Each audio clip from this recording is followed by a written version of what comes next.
এরে যুবক ভাই, বৃদ্ধ বাবা, ও পর্দার আম্মা জান, ইখলাস যদি অন্তরের মধ্যে না থাকে, বুজুর্গ আল্লাহর ওলি ইবাদত করে করে বান্দার মাকাম বড় উঁচু বানায় ফেল। যেই মাত্র বান্দা নিজের গ্রাম নিজের এলাকার মধ্যে চলে যায়, এলাকায় যাওয়ার পর তাকায় দেখে এই এলাকার মধ্যে মূর্তির পূজা চলে, গাছের পূজা চলে, সূর্যের পূজা চলে, দেব দেবতার পূজা চলে। বলেন তো বাবা, ও সাতবাড়িয়ার মুসলমান, আমাদের সমাজে কিছু মানুষ দেবতার পূজা করনেওয়ালা আছে কি নাই? আওয়াজ দিয়া বলেন, আছে কি নাই? সূর্যের পূজা করে, গাছের পূজা করে, আছে কি নাই? কথা বলে না। ওই সমাজের মতো সূর্যের পূজা কর, দেব দেবতা নিজের হাতে বানাইয়া রব্বে কাবা আসমান ও জমিনের মালিকের সাথে শিরিক করত, গুনাহ করত। এবার আল্লাহর বান্দা বুজুর্গ নিজে ইবাদত করে, নিজে বন্দেগী করে আল্লাহকে ডাকে। আল্লাহর বান্দা উদ্দেশ্য নিল, আমি ইবাদত করে আল্লাহর তরি জান্নাতে যাব। আর আমার পার্শ্ববর্তী বাইরা আল্লাহ তাআলার যা শিব সত্তার সাথে শিরিক করিয়া জাহান্নামে যাবে, এটা তো হতে পারে না। আমি তাদেরকে বাধা দেব, জাহান্নামের রাস্তা থেকে বিরত করে তাদেরকে জান্নাতে নেওয়ার চেষ্টা করব। আল্লাহ যারে হেদায়েত দেয়, দুনিয়ার কোনো মানুষ বান্দাকে গুমরাহ বানাতে পারে না, ঠিক কিনা?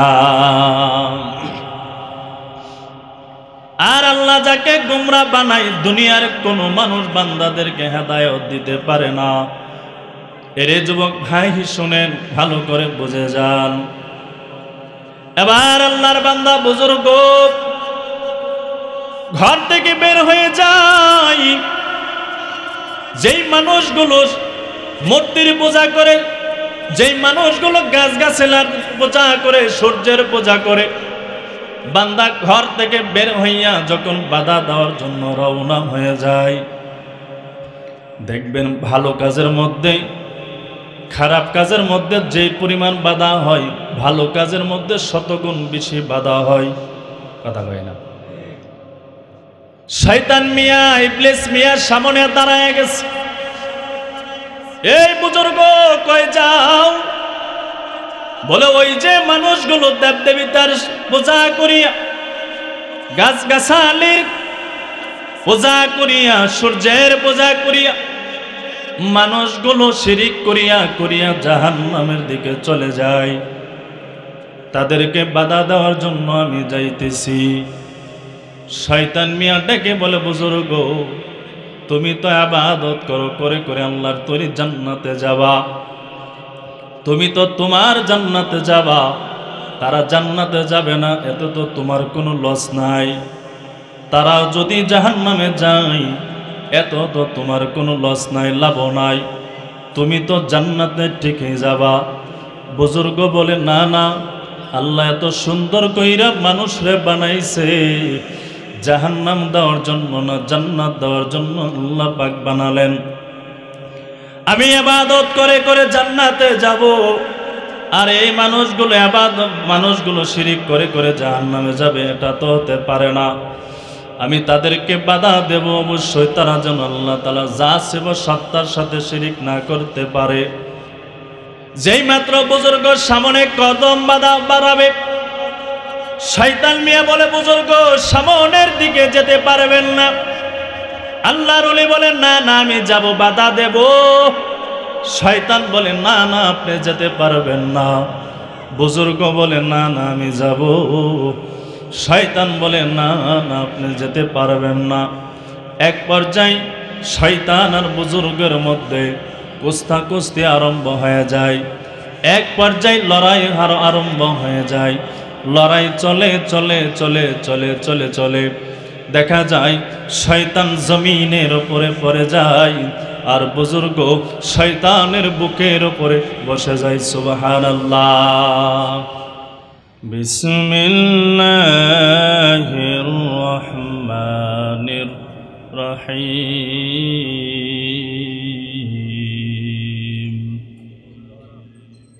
قل إن صلاتي ونسكي ومحياي ومماتي لله رب العالمين. وقال النبي صلى الله عليه وسلم إنما الأعمال بالنيات أو كما قال عليه الصلاة والسلام.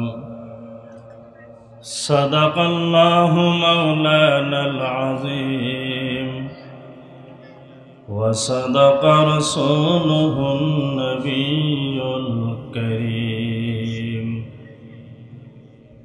لا إله إلا الله لا إله لا إله إلا الله لا إله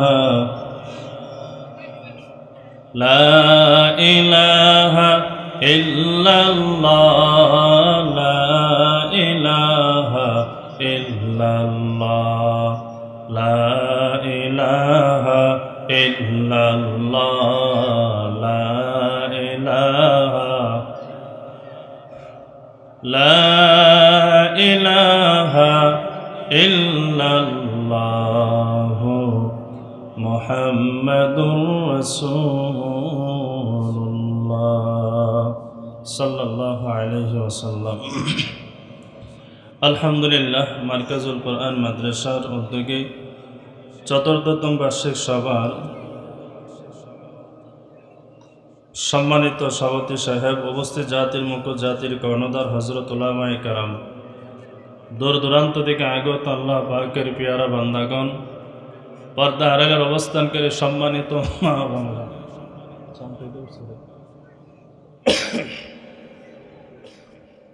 সৃষ্টি স্রষ্টা মহান আল্লাহ রাব্বুল আলামিনের দরবারে অসংখ্য অনন্ত শুকরিয়া জ্ঞাপন করি, যে রাব্বুল আলামিন আমাদেরকে জান্নাতের বাগানে আসার বসার মতন তৌফিক দান করেছেন। এই জন্য সকলের অন্তর থেকে কালিমাত শুকর আদায় করি, সকলে বলি আলহামদুলিল্লাহ। লক্ষ কোটি সহস্র কোটি দরুদ ও সালাম জনাবে আরব হযরত মুহাম্মদুর রাসূলুল্লাহ সাল্লাল্লাহু আলাইহি ওয়াসাল্লামের উপর। আমি আপনাদের সামনে পবিত্র আল কোরআন সূরা আনআমের 162 নম্বর আয়াতে কালেমা তেলাওয়াত করেছি। রাসূল আকরাম মহানবী শ্রেষ্ঠ নবী হায়াতুন জিন্দা নবীর অসংখ্য অমৃত হাদিসের ভান্ডার বুখারী শরীফের প্রথম নম্বর হাদিস খানা পাঠ করেছি। আল্লাহ চাহতো কোরআনের আয়াত ও হাদিসকে সামনে রেখে কিছু কথা বলা, ইখলাসের নিয়তে, আমলের নিয়তে, আপনাদেরকে ইখলাসের নিয়তে, আমলের নিয়তে ধৈর্যের সহিত সব ভাইকে শোনার মতন তৌফিক দান করে, এই জন্য সকলে বলে আমিন। আর একটু আস্তে বলে আমিন, আর একটু জোরে বলে আমিন। এই জান্নাতের বাগান পাওয়ার পর আপনারা খুশি না বেজার? আওয়াজ কিন্তু এখনো বের হয় নাই। খুশি না বেজার? আখিরি মোনাজাত পর্যন্ত থাকবেন নাকি ভাগবেন? থাকবেন তো? সবাই থাকবেন? দুইটা হাত মাওলাকে দেখানো যাবে? আল্লাহ কবুল করুক, সকলে বলে আমিন। যে আয়াতে কালেমা আপনাদের সামনে তেলাওয়াত করেছে, আয়াতের মধ্যে আল্লাহ পাক বলেন, হে নবী আমার, আপনি দুনিয়ার সমস্ত মানুষকে জানাই দেন, আপনি বলেন, নিশ্চয় আমার নামাজ, আমার কুরবানি, আমার জীবন, আমার মরণ লিল্লাহ, একমাত্র আল্লাহ তাআলার জন্য। কোন আল্লাহর জন্য? যিনি সমগ্র জাহানের প্রতিপালক, যিনি সমগ্র জাহানের লালনকর্তা, পালনকর্তা, সেই আল্লাহর জন্য নবী বলেন, আমার নামাজ, আমার কুরবানি, আমার জীবন, আমার মরণ। সুবহানাল্লাহ বলতেন না? যে হাদিস কেন আপনাদের সামনে পাঠ করেছে, হাদিসের মধ্যে নবীজি বলেন, নিশ্চয় সমস্ত আমলের ফলাফল নির্ভর করে নিয়তের ওপর। তা আমি আপনাদের সামনে সংক্ষিপ্ত আকারে বিশুদ্ধ নিয়ত, ইখলাসের ওপরে কিছু কথাবার্তা বলবো। নিয়ত শব্দটা আরবি, ইখলাস শব্দটা আরবি। ইখলাস শব্দের বাংলা অর্থ হলো সততা, নিষ্ঠা, আন্তরিকতা, নিষ্ঠার সাথে কোনো কাজ করা। শরীয়তের পরিভাষায় ইখলাস বলা হয় একমাত্র আল্লাহ তাআলার উদ্দেশ্যে কোনো কাজ অথবা কোনো আমল করাকে ইখলাস বলা হয়।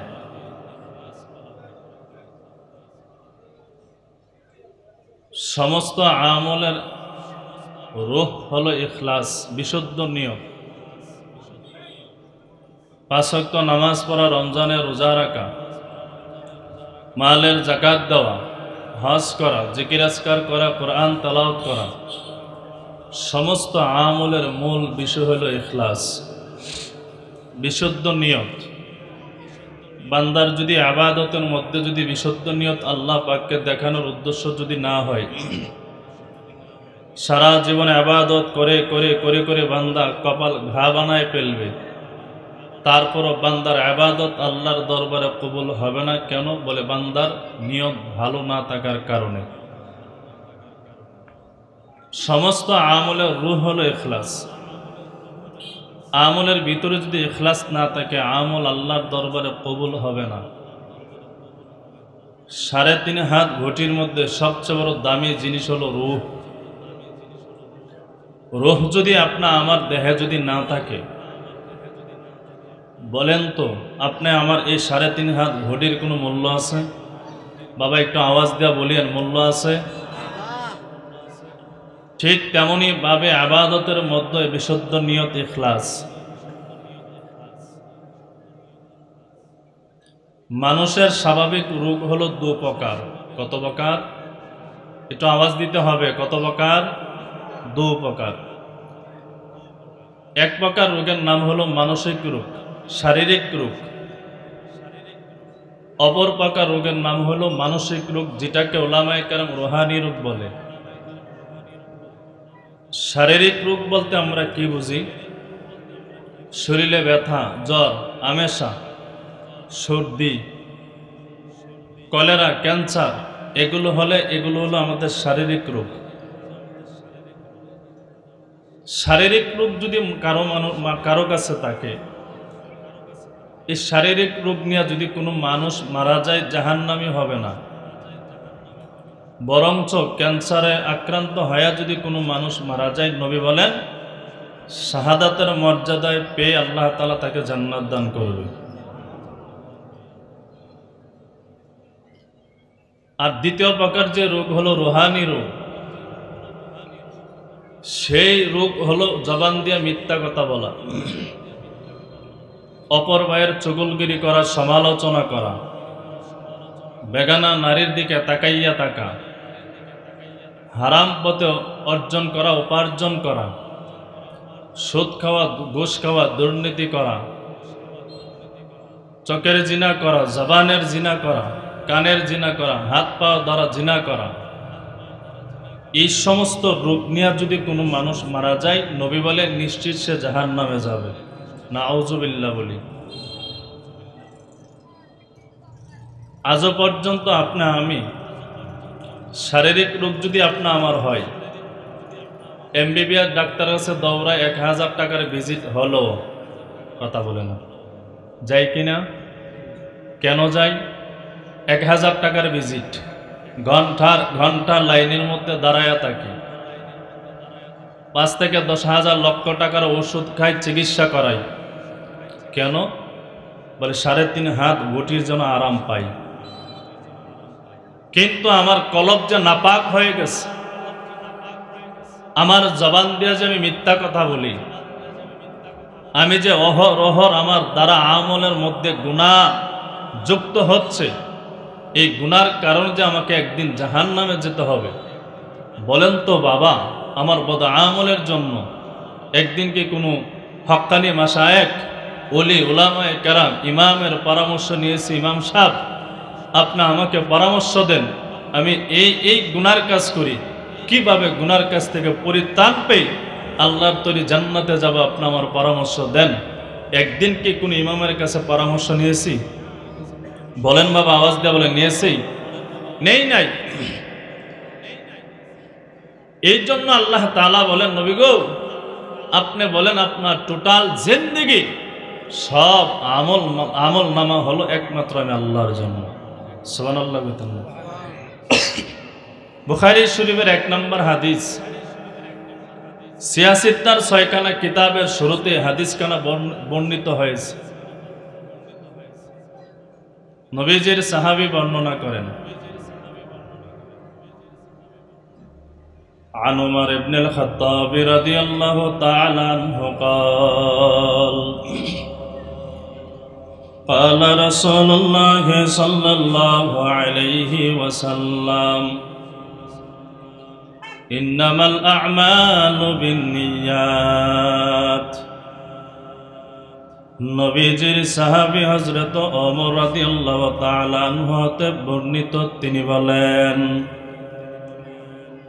রাসূল আকরাম সাল্লাল্লাহু আলাইহি ওয়াসাল্লাম ইরশাদ করেন, ইন্নামাল আ'মালু বিন্নিয়াত, নিশ্চয় সমস্ত আমলের ফলাফল নির্ভর করে নিয়তের উপর।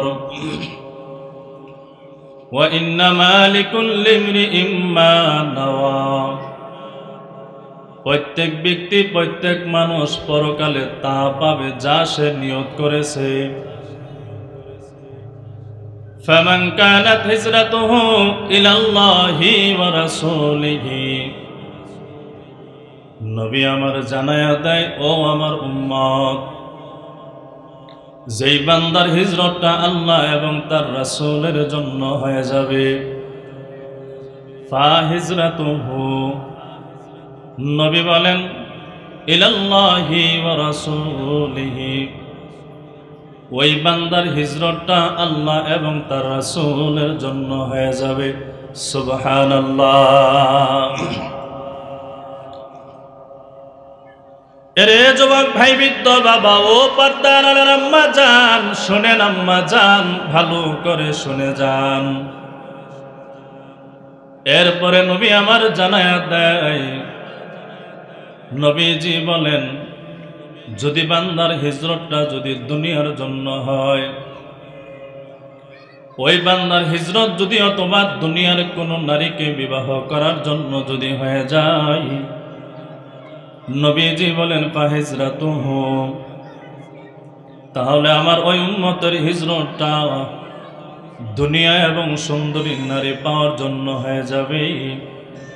ইলা মা হাজারা ইলাইহি, বান্দা যা উদ্দেশ্য করেছে সেই উদ্দেশ্য অনুযায়ী বান্দা যা নিয়ত করেছে, সেই নিয়ত অনুযায়ী বান্দাকে আমলের ফলাফল দেওয়া হবে।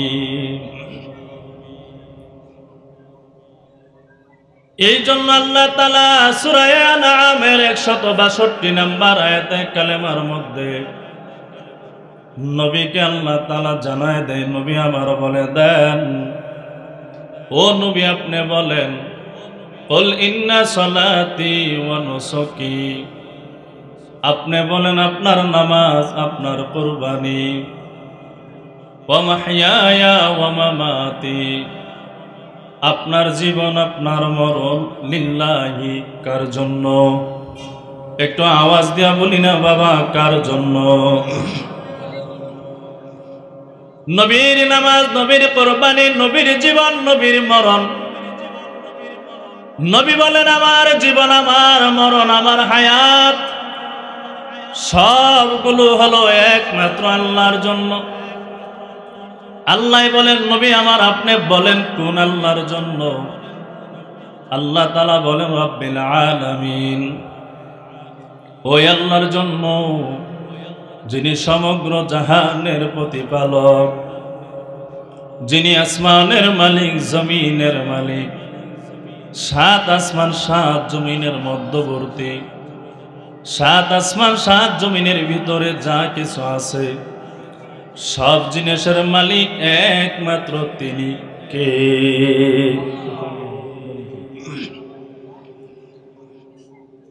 এরে যুবক ভাই, বৃদ্ধ বাবা ও পর্দার আড়ালের আম্মা জান, শুনেন আম্মা জান, মুসলিম শরীফের 6543 নম্বর হাদিস। এই হাদিসের মধ্যে নবী আমার জানায় দেয়, নবীর সাহাবী বর্ণনা করেন, عن أبي هريرة رضي الله تعالى عنه قال قال رسول الله صلى الله عليه وسلم إن الله لا ينظر إلى صوركم وأموالكم। নবীজির সাহাবী হযরত আবু হুরায়রা রাদিয়াল্লাহু তাআলা আনহু হতে বর্ণিত, তিনি বলেন, রাসূল আকরাম সাল্লাল্লাহু আলাইহি ওয়াসাল্লাম ইরশাদ করেন, ইন্নাল্লাহা লা ইয়ানজুরু ইলা সাওয়ারিকুম ওয়া আমওয়ালিকুম। নিশ্চয় আল্লাহ তাআলা মানুষের পোশাক আদির দিকে তাকান না, আল্লাহ তাআলা মানুষের লেবাসের দিকে তাকান না, আল্লাহ তাআলা মানুষের ধন সম্পদের দিকে তাকান না, ওয়ালাকিন ইয়ানজুরু ইলা কুলুবিকুম ওয়া আমালিকুম। নবী আমার জানায়া দেয়, আল্লাহ বান্দার টাকা পয়সা সম্পদের দিকে তাকান না, আল্লাহ বান্দার সম্পদ টাকা পয়সা গাড়ি বাড়ি অট্টালিকার দিকে তাকান না। নবী আমার বলেন, বান্দা আমল যে করে, দান যে করে, সাদকা যে করে, তেলাওয়াত যে করে, জিকির যে করে, এই তেলাওয়াত জিকির গুলো একমাত্র আল্লাহ তাআলার জন্য করে কি করে না? রব্বে কাবা বান্দার কলবের দিকে তাকায় থাকেন। সুবহানাল্লাহ। এই জন্য নিয়তটা বড় দামি একটা নিয়ত। যার নিয়ত যত পরিশুদ্ধ হবে, আমলের সওয়াব বান্দা তত বেশি পাবে। নিয়ত যদি বান্দার পরিপূর্ণ যদি ভালো হয়, ফলাফলটা রব্বে কাবা, আসমানের মালিক, জমিনের মালিক আল্লাহ তাআলা বান্দাকে দান করে দিবে। আপনি যদি নিয়ত করেন, ভালো নিয়ত করেন, ভালো নিয়ত যদি বান্দা করেন, নবী বলেন বান্দার নিয়ত অনুযায়ী আল্লাহ তাআলা বান্দার আমল নামায় সওয়াব দ্বারা ভরপুর করে দিবে।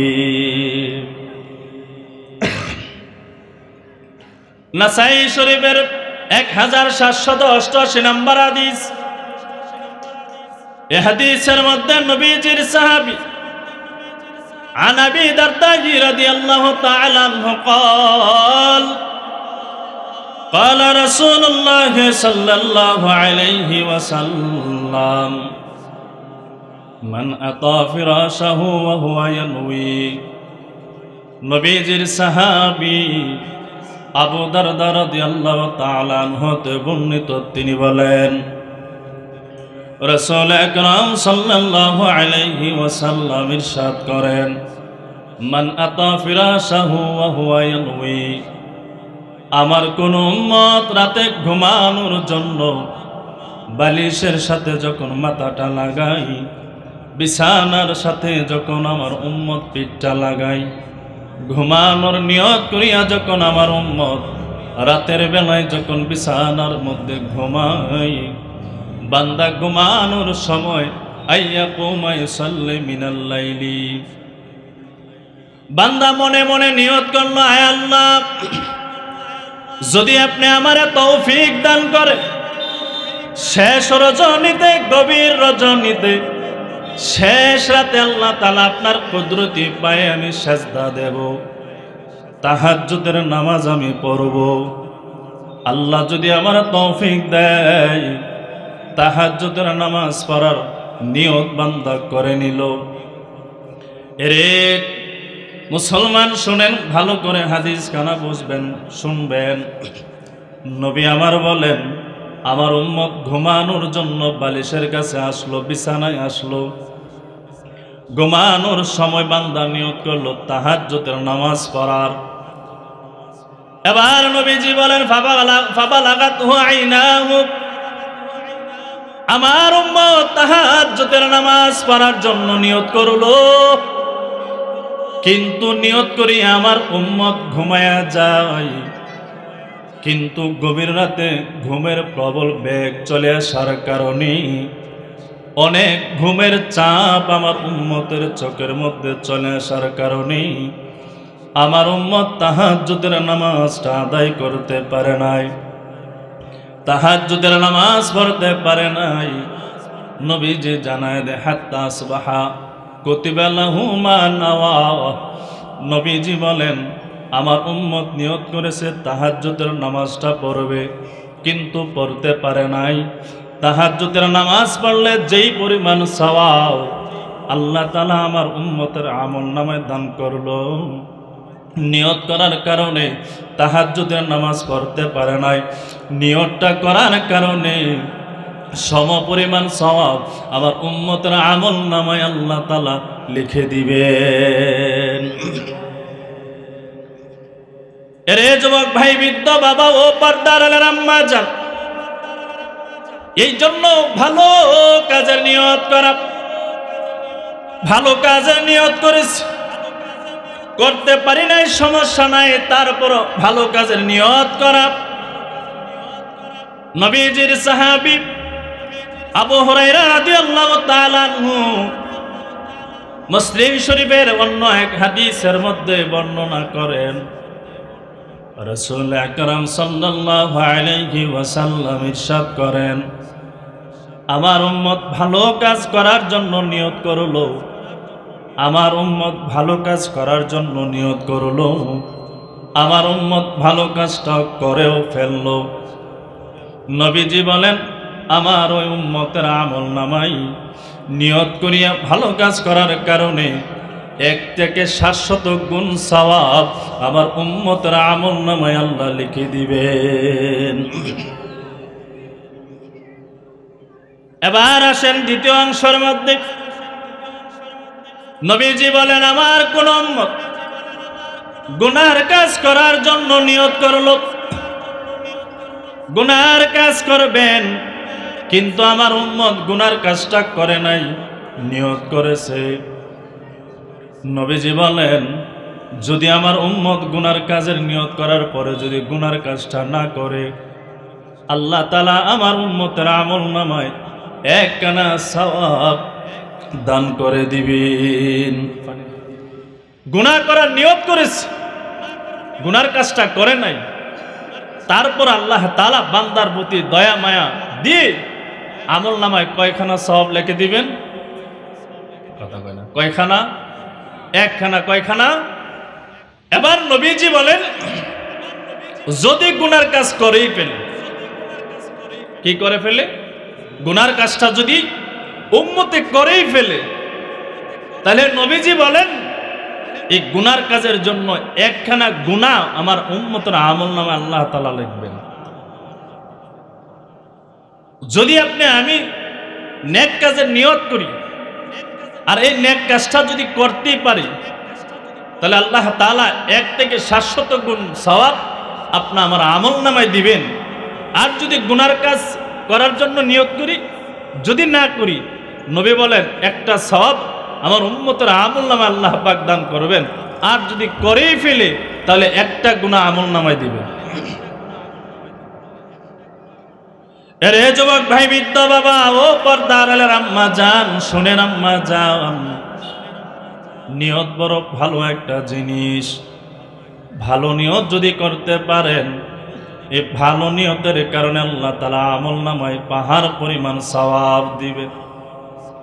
আর যদি বান্দা দান করার পরে, সাদকা করার পরে, ভালো ভালো আমল করার পরও যদি বান্দা খোঁটা দেন, অহংকারী দেখান, অহংকারী দেখানোর কারণেই নবী আমার জানায়া দেয় আমল করার পরও মানুষকে দেখানোর উদ্দেশ্য যদি হয়ে যায়, রব্বে কাবা আসমানের মালিক জমিনের মালিককে যদি দেখানোর উদ্দেশ্য না হয়, নবীজি আমার হাদিসের কিতাব মুসনাদ আহমদ 17142 নম্বর হাদিস। এই হাদিসের মধ্যে নবীজির সাহাবী আন শাদ্দাদ ইবনে আউস রাদিয়াল্লাহু তাআলা আনহু قال قال رسول الله صلى الله عليه وسلم من صلى إرائي فقد أشرك। নবীজির সাহাবী শাদ্দাদ ইবনে আওস রাদিয়াল্লাহু তাআলা আনহু হতে বর্ণিত, তিনি বলেন রাসূল আকরাম সাল্লাল্লাহু আলাইহি ওয়াসাল্লাম ইরশাদ করেন, মান সাল্লা ইরাই ফাকাদ আশরাক। যেই বান্দা নামাজ পড়লো বান্দা মানুষকে দেখানোর জন্য। নবীজি আমার জানায়া দেয়, ফাকাদ আশরাক, আমার ওই উম্মত ছোট থেকে ছোটখানা একটা শিরক গুনাহ করলো। ওমান সামা ইরাই ফাকাদ আশরাক। নবীজি এরপর জানায়া দেয়, যদি আমার উম্মত রোজা রাখলো, রমজানের রোজা অথবা নফল রোজা রাখলো, এই রোজা রাখার যদি দুনিয়ার মানুষকে দেখানো উদ্দেশ্য হয়ে যায়, দুনিয়ার মানুষকে দেখানোর উদ্দেশ্য যদি হয়, নবী বলেন ফাকাদ আশরাক, তাহলে আমার উম্মত ছোট থেকে ছোট শিরক গুনাহ করলো।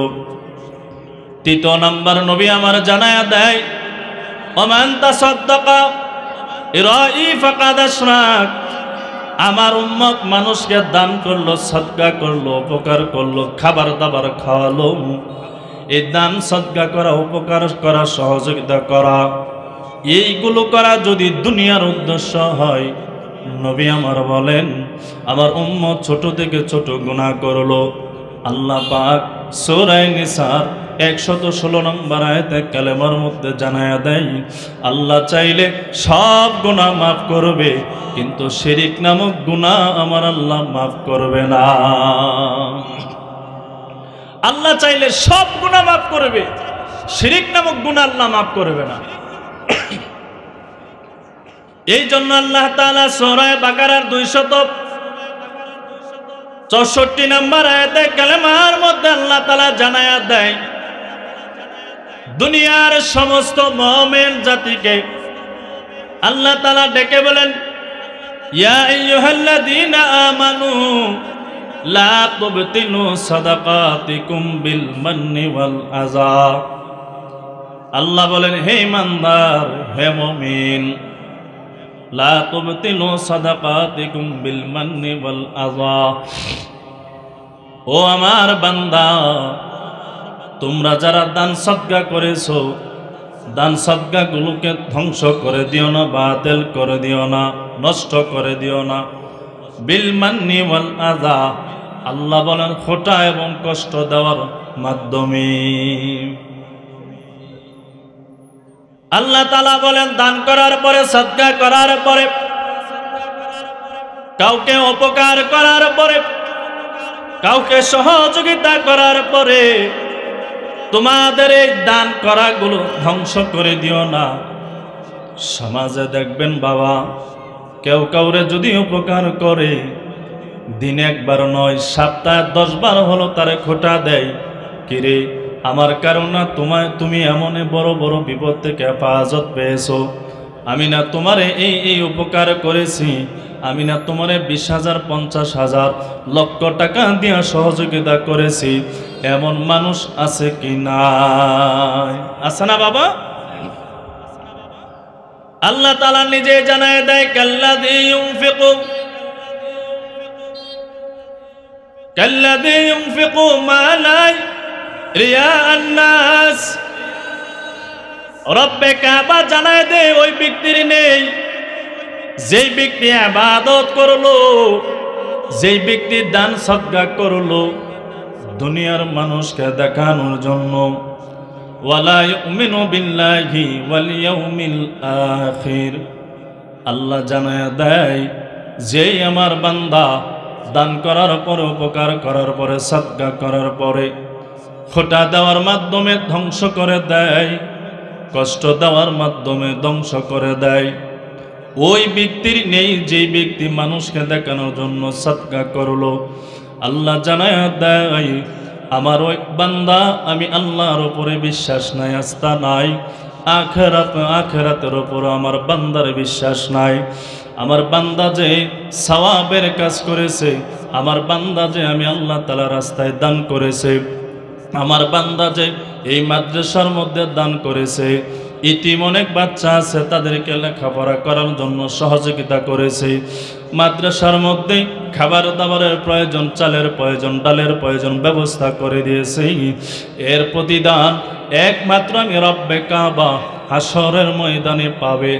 এই যদি বান্দা নিয়ত করত, ফলাফল বান্দা পেত।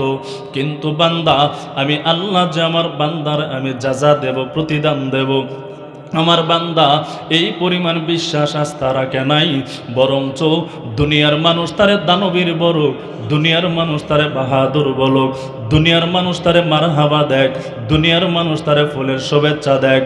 এইগুলো পাওয়ার জন্য বান্দা মাদ্রাসায় দান করেছে, এতিমখানায় দান করেছে, মসজিদে দান করেছে, রাস্তাঘাট মেরামত করে দিয়েছে। আখিরাতের প্রতি পরিপূর্ণ বিশ্বাস রাখে নাই। আল্লাহ বলে, যে দান সাদকা করার পরে আমি আল্লাহর উপরে বিশ্বাস রাখে নাই, আমার ওই বান্দা মোটে আমি আল্লাহকেই বিশ্বাস করে নাই। নাউজুবিল্লাহ। এরে যুবক ভাই, বৃদ্ধ বাবা, ও পর্দার আম্মা জান, ইখলাস যদি অন্তরের মধ্যে না থাকে, বুজুর্গ আল্লাহর ওলি ইবাদত করে করে বান্দার মাকাম বড় উঁচু বানায় ফেল। যেই মাত্র বান্দা নিজের গ্রাম, নিজের এলাকার মধ্যে চলে যায়, এলাকায় যাওয়ার পর তাকায় দেখে এই এলাকার মধ্যে মূর্তির পূজা চলে, গাছের পূজা চলে, সূর্যের পূজা চলে, দেব দেবতার পূজা চলে। বলেন তো বাবা, ও সাতবাড়িয়ার মুসলমান, আমাদের সমাজে কিছু মানুষ দেবতার পূজা করনেওয়ালা আছে কি নাই? আওয়াজ দিয়া বলেন, আছে কি নাই? সূর্যের পূজা করে, গাছের পূজা করে, আছে কি নাই? কথা বলে না। ওই সমাজের মধ্যে সূর্যের পূজা করত, দেব দেবতা নিজের হাতে বানাইয়া রব্বে কাবা আসমান ও জমিনের মালিকের সাথে শিরিক করত, গুনাহ করত। এবার আল্লাহর বান্দা বুজুর্গ নিজে ইবাদত করে, নিজে বন্দেগী করে আল্লাহকে ডাকে। আল্লাহর বান্দা উদ্দেশ্য নিল, আমি ইবাদত করে আল্লাহর তরি জান্নাতে যাব। আর আমার পার্শ্ববর্তী বাইরা আল্লাহ তাআলার যা সত্তার সাথে শিরিক করিয়া জাহান্নামে যাবে, এটা তো হতে পারে না। আমি তাদেরকে বাধা দেব, জাহান্নামের রাস্তা থেকে বিরত করে তাদেরকে জান্নাতে নেওয়ার চেষ্টা করব। আল্লাহ যারে হেদায়েত দেয়, দুনিয়ার কোনো মানুষ বান্দাকে গুমরা বানাতে পারে না, ঠিক কিনা? আর আল্লাহ যাকে গুমরা বানায়, দুনিয়ার কোনো মানুষ বান্দাদেরকে হেদায়েত দিতে পারে না। এরে যুবক ভাই, শুনেন, ভালো করে বুঝে যান। এবার আল্লাহর বান্দা বুজুর্গ ঘর থেকে বের হয়ে যায়। যেই মানুষগুলো মূর্তির পূজা করে, যেই মানুষগুলো গাছ গাছালার পূজা করে, সূর্যের পূজা করে, বান্দা ঘর থেকে বের হইয়া যখন বাধা দেওয়ার জন্য রওনা হয়ে যায়, দেখবেন ভালো কাজের মধ্যে, খারাপ কাজের মধ্যে যে পরিমাণ বাধা হয়, ভালো কাজের মধ্যে শতগুণ বেশি বাধা হয়। কথা কয় না? শয়তান মিয়া, ইবলিস মিয়া সামনে দাঁড়ায় গেছে। এই বুজুর্গ কই যাও? বলে, ওই যে মানুষগুলো দেব দেবতার পূজা করিয়া, গাছ গাছালির পূজা করিয়া, সূর্যের পূজা করিয়া, মানুষগুলো শিরিক করিয়া করিয়া জাহান্নামের দিকে চলে যায়, তাদেরকে বাধা দেওয়ার জন্য আমি যাইতেছি। শয়তান মিয়া ডেকে বলে, বুজুর্গ, তুমি তো ইবাদত করো, করে করে আল্লাহর তরি জান্নাতে যাবা, তুমি তো তোমার জান্নাতে যাবা, তারা জান্নাতে যাবে না, এত তো তোমার কোনো লস নাই। তারা যদি জাহান্নামে যায়, এত তো তোমার কোনো লস নাই, লাভ নাই, তুমি তো জান্নাতে ঠিকই যাবা। বুজুর্গ বলে, না না, আল্লাহ এত সুন্দর কইরা মানুষরে বানাইছে, জাহান্নাম দেওয়ার জন্য না, জান্নাত দেওয়ার জন্য আল্লাহ পাক বানালেন।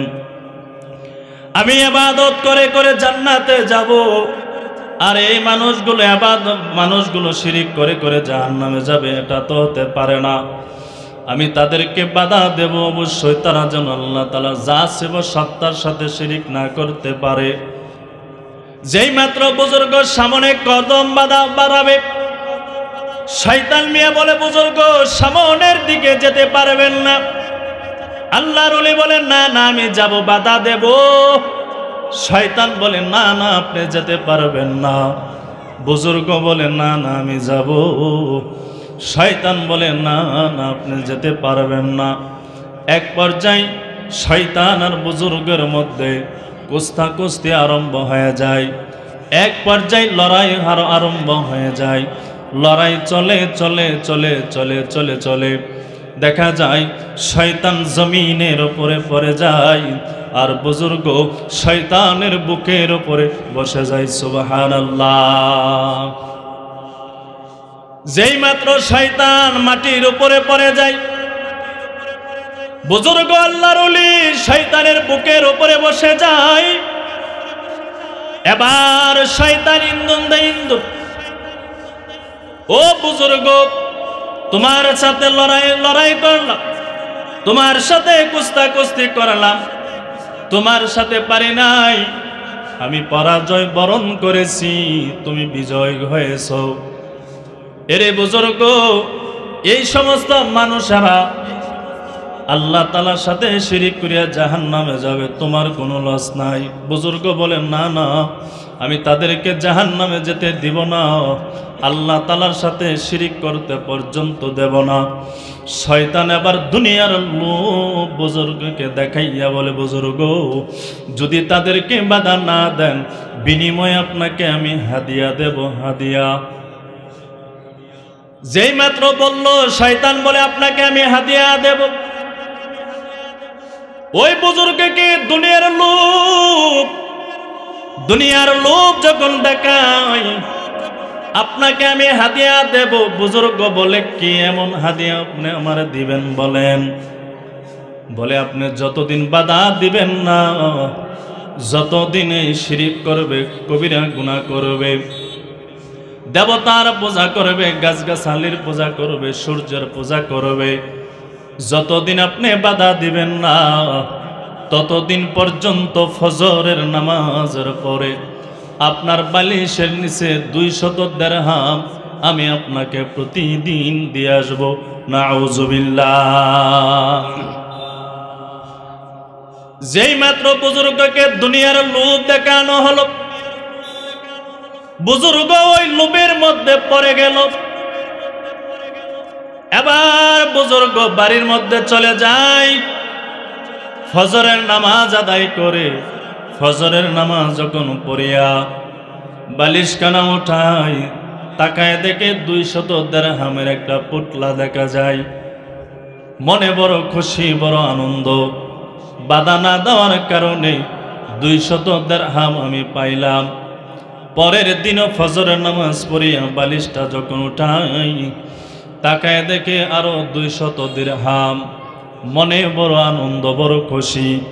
তৃতীয় দিনও ফজরের নামাজ কানা আদায় করিয়া বালিশখানা যখন উঠাই, তাকায় দেখে আরো 200 দিরহামের একটা পুতলা দেখা যায়।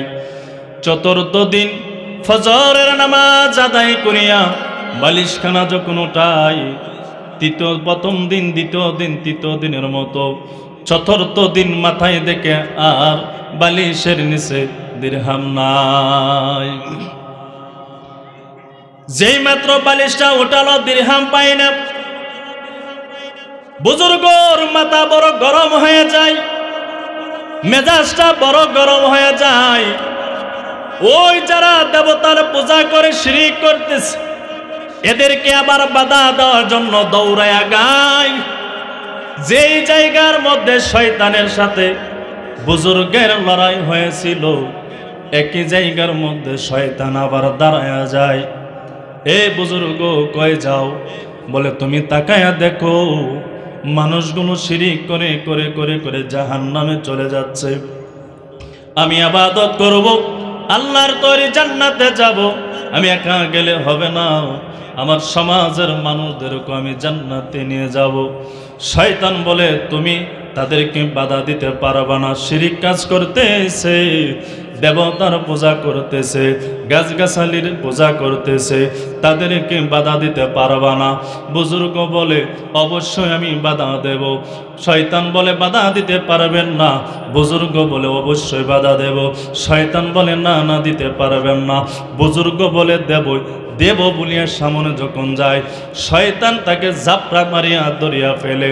দুজনের মধ্যে লড়াই চলে, কুস্তি আরম্ভ হয়ে যায়। এক পর্যায়ে দেখা যায় বুজুর্গ মাটির উপরে পড়ে যায়, শয়তান বুজুর্গের বুকের উপরে উঠে বসে যায়। নাউজুবিল্লাহ। এখন বুঝে থাকলে বলেন তো, প্রথমবার শয়তান কি বুজুর্গের বুকের উপরে বসেছিল নাকি বুজুর্গ শয়তানের বুকের উপরে বসেছিল? প্রথমবার হ্যাঁ, শয়তানের বুকের উপরে বুজুর্গ বসে গিয়েছিল। কিন্তু বাবা দেখেন দ্বিতীয়বার বুজুর্গ কি শয়তানের উপরে বসেছে নাকি শয়তান বুজুর্গের উপরে? কথা বলেন বাবা, আওয়াজ দিয়ে বলেন, কে বসেছে? শয়তান বসেছে। এবার আল্লাহর ওলি বুজুর্গ চিল্লায় আওয়াজ দেয়, এরে শয়তান, প্রথমবার এত যুদ্ধ করলাম, প্রথমবার এত কুস্তি করলাম, তুমি আমার সাথে পারো নাই, জমিনের উপরে তুমি পড়ে গিয়েছো, আর আমি তোমার বুকের উপরে বসে গিয়েছিলাম। একই জায়গায় একই উদ্দেশ্য, একই জায়গায় তোমার সাথে দ্বিতীয়বার আমার সাক্ষাৎ হয়ে যায়। ঠিক প্রথমবারের মতো তোমার সাথে আমার আবার লড়াই চলে, কুস্তি করে এখন দেখা যায় শয়তান তুমি আমার বুকের উপরে বসে গেলা, আর আমি মাটির উপরে পড়ে গেলাম। তুমি বিজয় হলা, আমি পরাজয় বরণ করলাম। পেছনে কি কারণ বুঝলাম না। শয়তান বলে, যখন পাইছো মজা, যখন পাইছো দেরহাম স্বর্ণ, তখন কি এই কথাগুলো মনে ছিল না?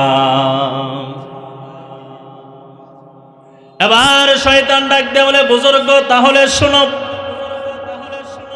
প্রথমবার যখন মানুষদেরকে শিরিক থেকে বাধা দিবা, মূর্তির পূজা থেকে বাধা দিবা, তখন তো তোমার দেরহামের কোনো উদ্দেশ্য ছিল না, স্বর্ণ পাওয়ার কোনো লোভ ছিল না, কোনো উদ্দেশ্য ছিল না, দুনিয়া পাওয়ার জন্য কোনো উদ্দেশ্য ছিল না।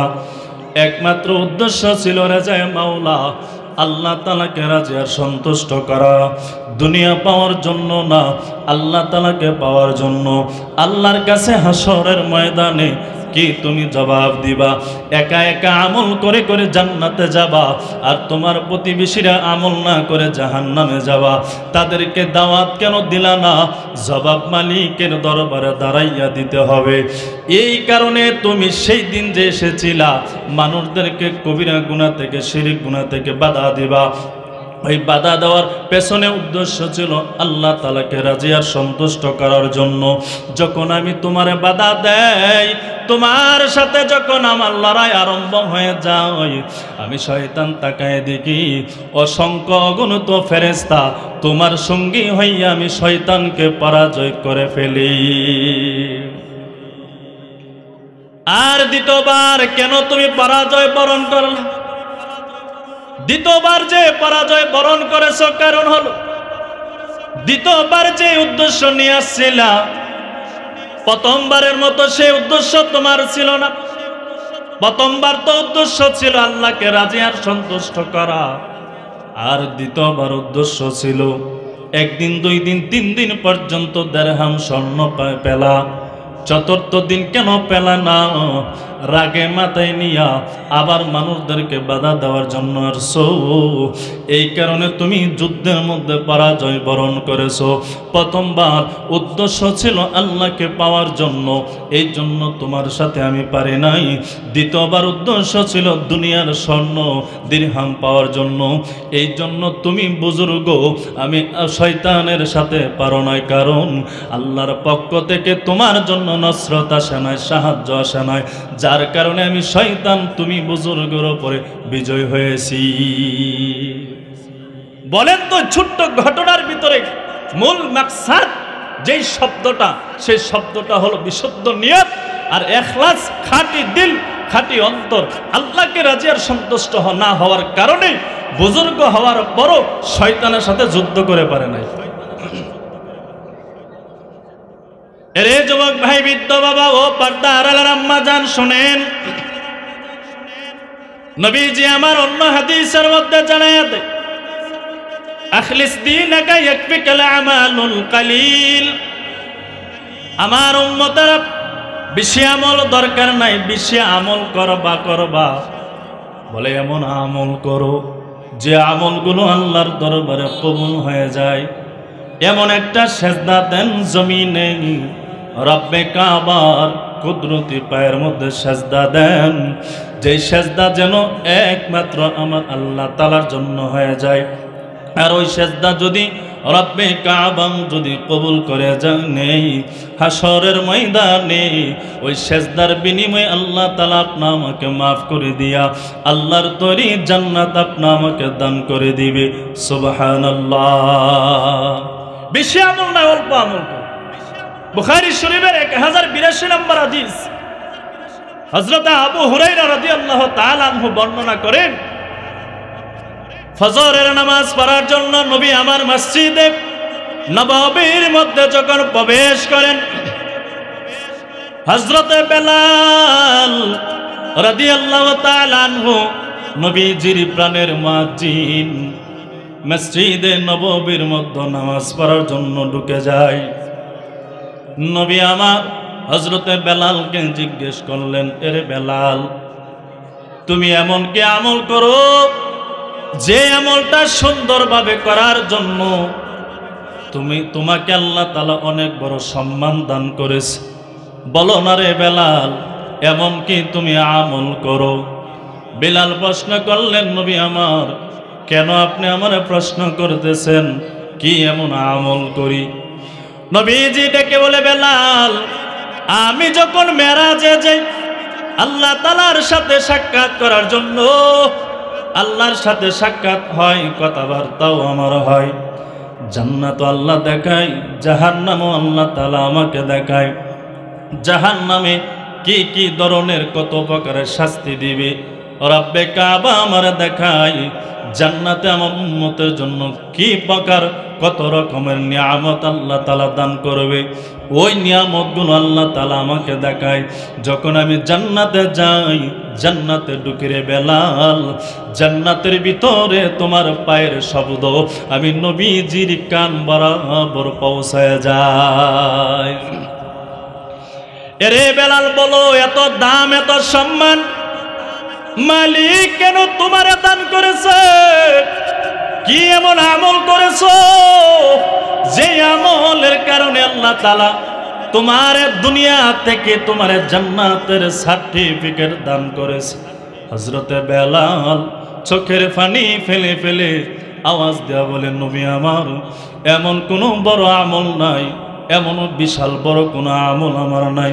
তবে গো নবী, যখন আমি উযু বানাই নামাজ পড়ার জন্য উযু করি, তাহিয়াতুল উযু, ও নবী, এই তাহিয়াতুল উযু, এই 2 রাকাত নামাজ আমি আদায় করি। যখনই আমি উযু করি নামাজ পড়ার জন্য, যখনই আমি কোরআন তেলাওয়াত করার জন্য উযু বানাই, তখনই নবী আমি 2 রাকাত নফল নামাজ আদায় করি শুকরিয়া হিসেবে। নবী আমার জানায়া দেয়, বেলাল, এই 2 রাকাত নামাজ যদিও ছোট হয়, সামান্য পরিমাণ হয়, দামি করার কারণে, সব সময় করার কারণে আল্লাহ তাআলা এই আমলের বিনিময়ে জান্নাতে তোমার নামটা আল্লাহ লিখে নিয়েছেন। আরেকখানা হাদিস আপনাদেরকে শোনাই, শুনেন। মুসলিম শরীফের মধ্যে হাদিস খানা উল্লেখিত হয়েছে। নবীজির সাহাবী ওমর ইবনে খাত্তাব রাদিয়াল্লাহু তাআলা আনহু জানায়া দেয়, নবীজি আমার সাহাবায়ে কেরামদেরকে উদ্দেশ্য করে বলেন, মা মিনকুম আহাদিকুম মিন আহাদিকুম তাওয়াদ্দাউ।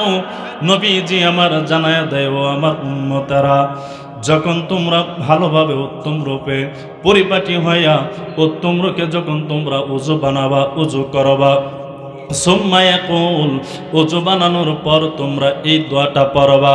সাহাবায়ে কেরাম বলে, নবী গো, কোন দোয়াটা আমরা পড়ব? সামান্য পরিমাণ আমল খেয়াল করিয়েন বাবা। নবীজি বলেন, উযু যখন বানাবা, উত্তম রূপে যখন উযুটা করবা, উযুটা বানানোর পর আসমানের দিকে তাকাইয়া কালেমায়ে শাহাদাত একবার পাঠ করবা, কালেমায়ে শাহাদাত একবার পাঠ করবা। এরে মুসলমান, দিল থেকে সবাই একবার কালেমায়ে শাহাদাত পাঠ করি। আশহাদু আল্লা ইলাহা ইল্লাল্লাহু ওয়াহদাহু লা শারীকা লাহু ওয়া আশহাদু আন্না মুহাম্মাদান আবদুহু ওয়া রাসূলুহু। নবীজি আমার জানায় দেয়, ও আমার উম্মতেরা, ওযু বানানোর পরে আসমানের দিকে তাকাইয়া কালেমা শাহাদাত যদি পাঠ করো, 5 ওয়াক্ত নামাজের 5 বেলা ওযুর পরে যদি এই কালেমা শাহাদাত যদি পাঠ করো, নবী আমার বলেন, ইল্লা ফতিহাত লাহু আবওয়াবুল জান্নাতিস সামানিয়া। ওই কিয়ামতের ময়দানে 8টা জান্নাতের 8টা দরজা আছে। ওই 8টা জান্নাতের 8টা দরজা, নবীজি বলেন, ইয়াদখুলু মিন আইয়িহা শা। ওই 8টা জান্নাতের 8টা দরজা হাসরের ময়দানে তোমার আহ্বান করবে, ডাকবে, আরে বান্দা, আরে নবীর উম্মত, আমার দরজা দিয়ে আসো, আমার দরজা দিয়ে আসো, আমার দরজা দিয়ে আসো। সেই দিন তুমি যেই দরজা দিয়ে ইচ্ছা আল্লাহর তৈরি জান্নাতের মেহমান হতে পারবা। ওযুর পরে কালিমায়ে শাহাদাত যদি আপনি পড়েন, আমল কি বিশাল বড় আমল। এই কালিমায়ে শাহাদাত সবাই পারেননি বাবা, পারেন তো পারেন, যদি কেউ না পারে শিখে নিবেন, এই আমলটা করবেন। এরে যুবক আল্লাহর বান্দা শোনেন, এরপরে নবী আমার অন্য হাদিসের মধ্যে জানায়া দেয়, বেশি আমল না, অল্প আমল করেন। অল্প আমল যদি, ভালো আমল যদি করেন, বিশুদ্ধ নিয়ত নিয়ে, ইখলাস নিয়ে, নবী আমার বলেন, অল্প আমলের বিনিময়ে আল্লাহ তাআলা জান্নাত হিসেবে কবুল আর মঞ্জুর করে নিতে পারে। বায়েজিদ বুস্তামি রহমতুল্লাহি আলাইহি উলিকুল শিরোমণি ছিলেন, উলিদের সর্দার ছিলেন। বায়েজিদ বুস্তামি রহমতুল্লাহি আলাইহি হাসরের ময়দানে যখন দাঁড়ায় যায়, আল্লাহ পাকের দরবারে যখন দাঁড়ায় যায়, আল্লাহ প্রশ্ন করলেন, বায়েজিদ, আমি আল্লাহ তাআলার জন্য কি নিয়ে আসছো বলো, কি নিয়ে আসছো বলো, কি নিয়ে আসছো বলো। এবার বায়েজিদ বুস্তামি রহমতুল্লাহি আলাইহি বলে, আল্লাহ, আপনার জন্য অনেক আমল নিয়ে আসছি, অনেক আমল নিয়ে আসছি, সব আমলগুলো আপনাকে রাজিয়া সন্তুষ্ট জন্য করেছি। এবার আল্লাহ তাআলা বলে, ও বায়েজিদ, দুনিয়ার জিন্দেগিতে কেমন যে আমল আমার জন্য নিয়ে আসছো, বায়েজিদ একবার স্মরণ করে দেখো জীবন দুনিয়ার জিন্দেগির আমলের দিকে। এবার বায়েজিদকে আল্লাহ তাআলা বলবেন, বায়েজিদ, দুনিয়ার জিন্দেগিতে একদিন তুমি দুধ পান করেছিলে, 1 গ্লাস দুধ পান করার পর কিছুক্ষণ পরে তোমার পেটের মধ্যে ব্যথা আরম্ভ হয়ে গেছিল। তখন তুমি বলেছিলা, এই দুধ পান করার কারণে আমার পেটের মধ্যে ব্যথা আরম্ভ হয়ে গেছে। এরে বায়েজিদ বলো, দুধ কি তোমার পেটের ভিতরে ব্যথা দেওয়ার ক্ষমতা রাখে? বায়েজিদ বলে, আল্লাহ, না না না না, দুধের তো কোনো ক্ষমতা নাই আমার পেটের মধ্যে ব্যথা দিতে। এরে বায়েজিদ, দুধের যদি ক্ষমতা নাই থাকে তোমার পেটের মধ্যে ব্যথা দিতে, তাহলে সেই দিন কেন তুমি বলেছিলে দুধ খাওয়ার কারণে তোমার পেটের মধ্যে ব্যথা আরম্ভ হয়ে গিয়েছিল? যেই মাত্র আল্লাহ বলে ফেলেন, বায়েজিদ রহমতুল্লাহি আলাইহি চুপ হয়ে যায়।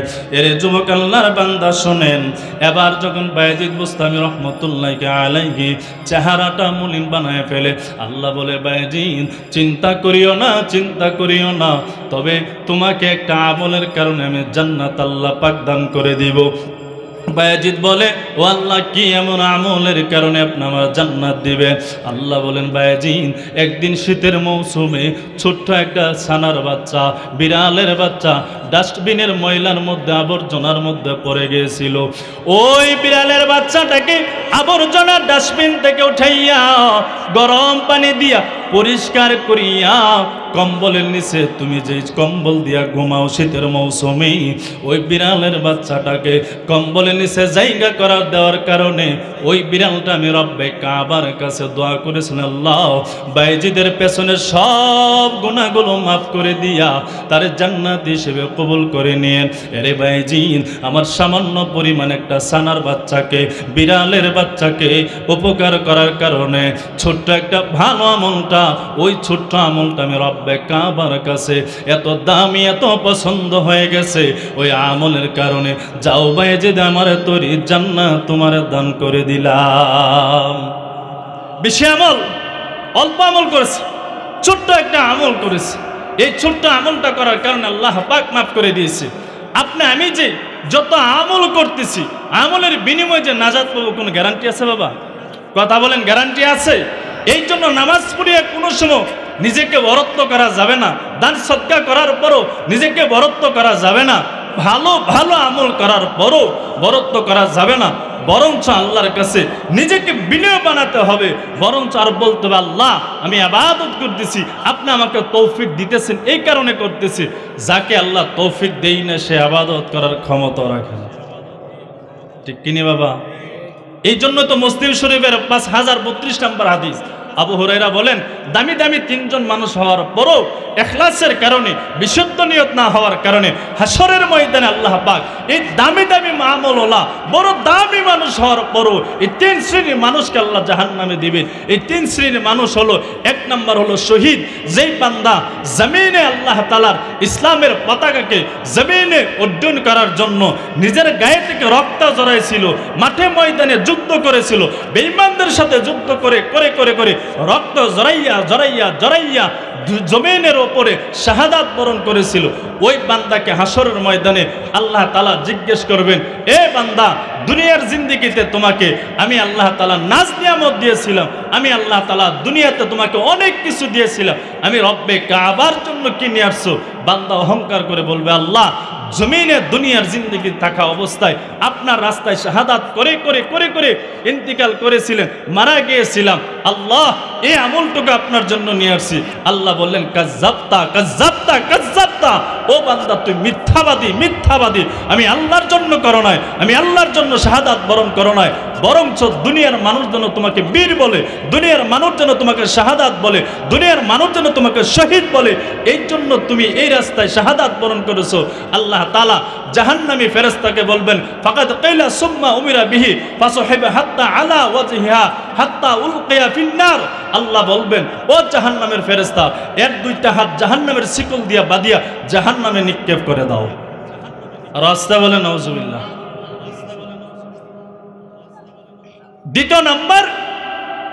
দ্বিতীয় নাম্বার কাকে বলবেন দেখেন, দ্বিতীয় নাম্বার হলো আলেম, হাফেজে কোরআন নামে একজন দামি একজন কারি সাহেব।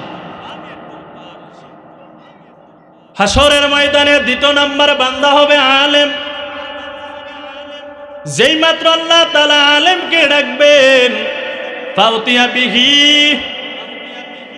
আলেম আল্লাহ তাআলার সামনে দাঁড়ায়া যাবে, হাফেজে কোরআন আল্লাহ তাআলার সামনে দাঁড়ায়া যাবে, কারি সাহেব আল্লাহ তাআলার সামনে দাঁড়ায়া যাবে। ফাআররাবাহু নি'মাহু, রে বান্দা দুনিয়ার জিন্দেগিতে তোমার আলেম বানাইয়াছিলাম, হাফেজে কোরআন তোমারে বানাইয়াছিলাম, তোমারে কারি আমি বানাইছিলাম, কণ্ঠের মধ্যে অনেক সুন্দর দিয়েছিলাম। ফামা আমিলতা ফিহা, বলো বান্দা আমি আল্লাহর জন্য কি নিয়ে আসছি? এবার আলেম হাসরের ময়দানে রব্বে কাবার আহকামুল হাকিমিন আল্লাহ তাআলার সামনে দাঁড়াইয়া বলবে, তাআল্লামতুল ইলমা আল্লামতুহু কারাতু ফিকাল কুরআন। ও মালিক, দুনিয়াতে আপনি আমাকে আলেম বানাইছিলেন, শাইখুল হাদিস বানাইছিলেন, মুহাদ্দিস আপনি আমার বানাইছিলেন, মুফতি বানাইছিলেন, আপনি আমার বক্তা বানাইছিলেন। আয় আল্লাহ, আপনার দ্বীনি ইলম মানুষের কাছে আমি পৌঁছায় দিয়েছি, দিন নাই রাত নাই পরিশ্রম করেছি, যেই মাত্র আলেম বলবেন, হাফেজে কোরআন বলবেন, কারি সাহেব যখন বলবেন, আল্লাহ ডাক দিয়ে বলেন কাজ্জাবতা, ওরে আলেম তুই মিথ্যাবাদী, এরে হাফেজ তুই মিথ্যাবাদী, এরে কারি তুই মিথ্যাবাদী। নাউজুবিল্লাহ। বরঞ্চ দুনিয়াতে তোমার আলেম বানাইছে।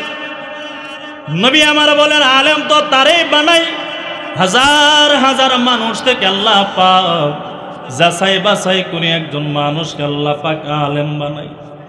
আলেমকে যখন আল্লাহ বলবেন তুমি মিথ্যা কথা বলো, আল্লাহ তাআলা বলবেন আরে আলেম, দুনিয়ার মানুষ যেন তোমার শাইখুল হাদিস বলে, দুনিয়ার মানুষ যেন তোমার মুফতি বলে, দুনিয়ার মানুষ যেন তোমার মুহাদ্দিস বলে, দুনিয়ার মানুষ যেন তোমার বড় আলেম বড় বক্তা বলে, দুনিয়ার মানুষ যেন তোমার মারহাবা দেয়, দুনিয়ার মানুষ যেন তোমার শুভেচ্ছা দেয়। বড় আলেম যদি না বলে মনের মধ্যে বড় ব্যথা, দুনিয়ার মানুষ তুমি বড় বক্তা হয়ে গেছো, 1 লক্ষ টাকা 50,000 টাকা 60,000 টাকা তোমার যদি অগ্রিম না পাঠায় তুমি আলোচনা করার জন্য যাবা না। অগ্রিম যদি টাকা না দেয় নেওয়ার পরও বান্দা তুমি আসো না। টাকা যদি কম দিয়ে দেয় মনটা বড় বেজার বানায় ফেলো। আল্লাহ বলবেন এরে আলেম আমি আল্লাহর জন্য করো নাই, দুনিয়ার সম্পদের জন্য করেছো, দুনিয়ার বাহাদুরের জন্য করেছো, দুনিয়ার মানুষ যেন তোমার বড় আলেম বলে এই ডাক শোনার জন্য তুমি দ্বীনের ইলম প্রচার করেছো। আল্লাহ তাআলা জাহান্নামী ফেরেশতাকে বলবেন ফাকাদ কাইলা সুম্মা উমিরা বিহি ফাসহিবা হাত্তা আলা ওয়াজহিহা হাত্তা উলকিয়া ফিন্নার। এর জাহান্নামের ফেরেশতারা আর দেরি করবা না, এ আলেম হাফেজ কারীকে জাহান্নামের শিকল পরাইয়া জাহান্নামের মধ্যে নিক্ষেপ করে দাও। নাউজুবিল্লাহ। 3 নম্বর হলো দানবীর টাকা পয়সা দান সদকা করেছে। এই বান্দাকে হাসরের ময়দানে জিজ্ঞেস করবে এ দানবীর তোরা তো বড় লোক বানাইছিলাম আমি, আর আব্বাই কাবার জন্য কি নিয়ে আসছো বলো? বান্দা বলবে আল্লাহ সম্পদ দিয়েছিলেন পাহাড় পরিমাণ, মসজিদে দান করেছি, মাদ্রাসায় দান করেছি, ইটিম ফান্ডে দান করেছি, কালপেট বানাই দিয়েছি, রাস্তা মেরামত করে দিয়েছি, অসহায় চলতে পারে না টাকা পয়সা দিয়ে তারা সহযোগিতা করেছি। আল্লাহ বলবেন তুই কার জন্য করেছো বল? ওই দানবীর বলবে আল্লাহ আপনাকে দেখানোর জন্য দিয়ে করেছি। আল্লাহ বলবেন তুই আস্তে আমার একটা মিথ্যাবাদী। আউযুবিল্লাহ কয় না। দুনিয়ার মানুষ যেন তোমাকে দানবীর বলে, দুনিয়ার মানুষ যেন তোমাকে মারহাবা দেয়, দুনিয়ার মানুষ যেন তোমাকে বিশাল বড় একটা এবং ভাই 5 লক্ষ টাকা দিয়েছে এই কথা যেন বলে। যদি না বলে তোমার নামে তাহলে তোমার মন বেজার হয়ে যায়। হজ করার জন্য 5 লক্ষ টাকা ব্যয় করিয়া গিয়েছেন, বাংলাদেশে আসার পরে 5 লক্ষ টাকা হজ ব্যয় করিয়া হজ করা আসার পরে যদি তোমার কেউ হাজি সাহেব বলে যদি ডাক না দেয়, নামের সুরে তো যদি হাজি আলহাজ শব্দ যদি না লাগায়, তোমার মনটা বড় বেজার হয়ে গেছে। বোঝা গেল যখন বেজার হয়ে যায় মানুষ তোমাকে হাজি বলে ডাকুক, এই কারণে 5 লক্ষ টাকা ব্যয় করেছো। মানুষ যেন তোমাকে আলহাজ তোমার নামের শুরুতে লাগায়, এই কারণে তুমি 5 লক্ষ টাকা ব্যয় করেছো। আমি আল্লাহকে রাজি আর সন্তুষ্ট করার জন্য করা নাই। এই জন্য আল্লাহ বলবেন তোর মতন দানবীর আমার জান্নাতে কোনো জায়গা নাই। জাহান্নামের ফেরেশতাদেরকে আদেশ দিবে যাও এর হাতের মধ্যে হ্যান্ডকাপ লাগায়া জাহান্নামে নিক্ষেপ করে দাও। শাহাদাত শহীদ হওয়ার পরও জাহান্নামে কেন? আলেম হাফেজ কারি হওয়ার পরও জাহান্নামে কেন? দানবীর হওয়ার পরও জাহান্নামে কেন? এই 3 প্রকারের মানুষের একটাই উদ্দেশ্য ছিল শুধু বিশুদ্ধ নিয়ত, আল্লাহকে দেখানো, রাজি আর সন্তুষ্ট করার জন্য করে নাই। এই জন্য দামি দামি মানুষ হওয়ার পরও জাহান্নামে চলে গেছে। ঠিক নি বাবা? পাগল মন আমার তুমি কারলা গিয়া করলার সুখের ঘর। পাগল মন আমার তুমি কারলা গিয়া করলার সুখের ঘর। অপর তলায় বাতি জ্বলে, অপর তলায়